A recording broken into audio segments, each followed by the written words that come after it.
السلام علیکم، میں ہوں آپ کا میزبان حسن رضا صدیقی۔ آج آپ کو ایک کہانی سنانی تھی کہ ایک مسلمان شخص تھا اور اس کا جو پڑوسی تھا وہ غیر مسلم تھا، اور جو غیر مسلم شخص تھا وہ اپنا گھر لاک کر کے کچھ دن کے لیے کہیں چلا گیا، اور جب وہ واپس لوٹا تو ایک مسلمان شخص اس کے گھر پہ گیا اور اس نے گیٹ ناک کیا، اور ناک کرنے کے بعد وہ نن مسلم جو غیر مسلم تھا وہ آیا اور کہنے لگا جی، تو وہ جو مسلمان شخص تھا اس نے کہا کہ یہ نیوز پیپر آپ کے، تو وہ کہنے لگا میرے نیوز پیپر؟ تو پھر اس نے سمجھایا کہ آپ گیٹ لاک کر کے تو چلے گئے تھے، پر آپ نیوز پیپر والے کو یہ بتانا بھول گئے کہ میں جا رہا ہوں، نیوز پیپر نہیں دینا۔ تو میں نے کہا کہ آپ کے جو نیوز پیپر ہیں یہ جو روزانہ آ رہے ہیں یہ یہاں ضائع ہو جائیں گے، تو میں نے اسے اٹھا کر سنبھال کر رکھ لیا کہ جب آپ واپس لوٹیں گے تو میں آپ کو لوٹا دوں گا، تو یہ میں آپ کو دینے آیا ہوں۔ تو وہ جو غیر مسلم شخص تھا اس نے کہا کہ یہ جو کام کیا یہ آپ نے میرے لیے کیا؟ کہا جی میں نے آپ کے لیے کہا، آپ کے لیے کیا ہے یہ کام۔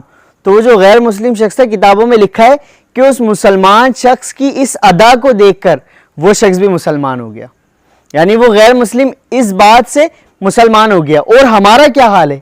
ہمارا اس وقت یہ حال ہے کہ ہمارے پڑوسی ہم سے بیزار آ گئے۔ ہم اپنے گھر کی کپڑے کیسے ڈالے ہوتے ہیں کہ اس کا پانی، جو بلڈنگز میں لوگ رہتے ہیں وہ بیچارے بہت پریشان ہیں کہ جو نیچے رہتے ہیں اوپر جو لوگ کپڑے سکھا رہے ہوتے ہیں اس کا پانی بھی ان کے گھر میں آ رہا ہوتا ہے۔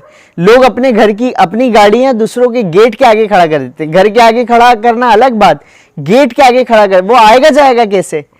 تو جو ہمارا پڑوسی ہوتا ہے نا، اگر وہ پڑوسی کے تین حقوق ہیں، جیسے ایک اگر وہ رشتہ دار ہے، دوسرا مسلمان، اور تیسرا ہمارا پڑوسی۔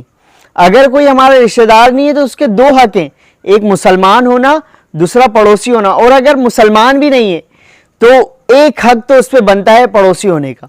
تو جو آپ کے پڑوسی ہیں نا، بعض اوقات کچھ پڑھے لکھے لوگ بھی ایسی حرکتیں کر رہے ہوتے ہیں، تو ایسی حرکتیں کر رہے ہوتے ہیں کہ لگتا ہی نہیں ہے کہ وہ پڑھے لکھے، کہ رات کو دل چاہ رہا ہے 12 بجے وہ صوفہ کھسکا رہے ہیں، اور اس طریقے کی رات بھر پارٹیاں چل رہی ہیں، تیز گانے بج رہے ہیں۔